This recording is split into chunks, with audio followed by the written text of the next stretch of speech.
right, let's dive into this, yeah? So here's the thing. Trump coming back to the White House, well, it's like one of those moments in history that's going to leave a massive mark. I mean, it's huge, like on the same level as the assassination of Archduke Ferdinand, or Neville Chamberlain waving around that peace for our time agreement back in the day. You know, moments that changed everything. So here's what I'm thinking.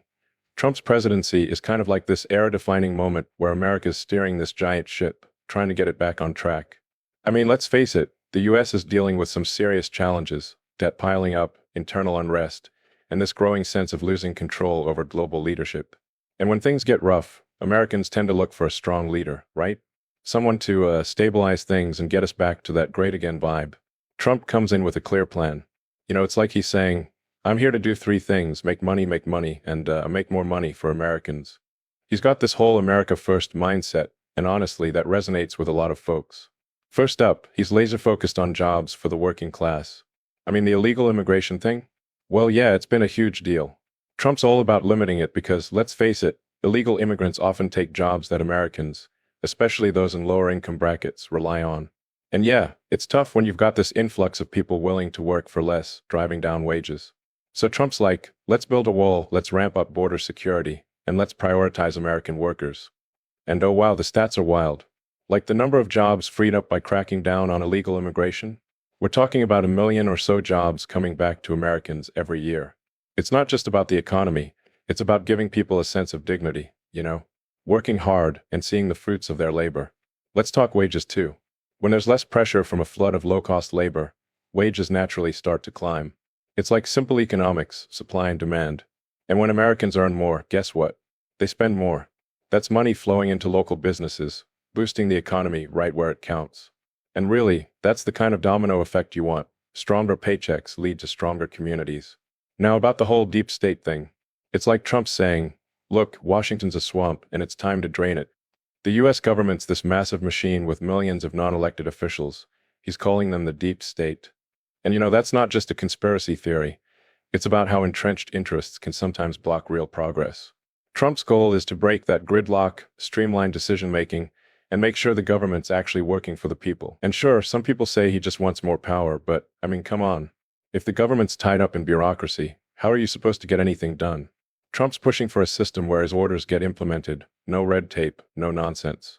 That's how you get stuff done, plain and simple. And when you're talking about big moves like improving infrastructure or reforming healthcare, you need that kind of efficiency. It's about results, not just promises. Then there's his global strategy. Oh, this is big. He's all about maximizing America's leverage. Like he's looking at trade deals, tariffs, and international relationships through this lens of, how does this benefit the US? So yeah, tariffs on imports? That's about protecting American industries. And cutting deals to bring manufacturing back to the States? That's jobs, that's economic security, that's keeping America competitive. And listen, I know there's this argument about tariffs raising prices. But here's the genius part. Trump's not just thinking about raising prices for Americans. He's also got this huge tax cut plan, so people have more money in their pockets. It's like, yeah, things might cost a bit more, but hey, you've got more cash to cover it. And the tax cuts? They're not just for individuals.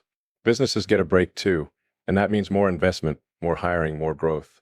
It's like this ripple effect through the economy. Speaking of businesses, let's not forget energy independence. Trump's push for domestic energy production, including oil, gas, and even coal, is a game changer. When America doesn't have to rely on foreign oil, it's not just about cheaper gas. It's about jobs in the energy sector, from drilling to refining to transportation. Plus, energy independence strengthens national security. You're not at the mercy of unstable regions or unfriendly nations. And that's a win-win for every American, whether you're filling up your tank or looking at the bigger picture. Of course, there's the question of debt.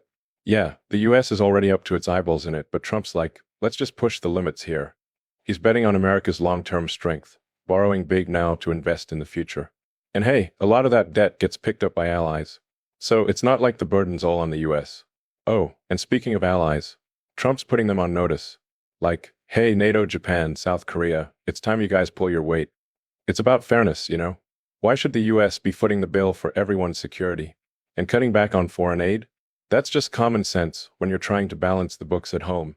And look, this isn't about abandoning allies, it's about prioritizing American needs.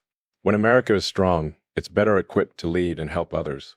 But that strength starts at home, with secure borders, a thriving economy, and a government that works for its people. Anyway, Trump's got this knack for cutting through the noise and focusing on what matters to Americans. Jobs, security, economic growth. That's his game plan. And yeah, there's going to be criticism, but at the end of the day, it's about putting Americans first. And you know what? That's a pretty compelling case for a lot of voters. So there you have it. Trump's vision isn't just about slogans or speeches. It's about action, about results that you can feel in your wallet, in your community, and in the nation as a whole.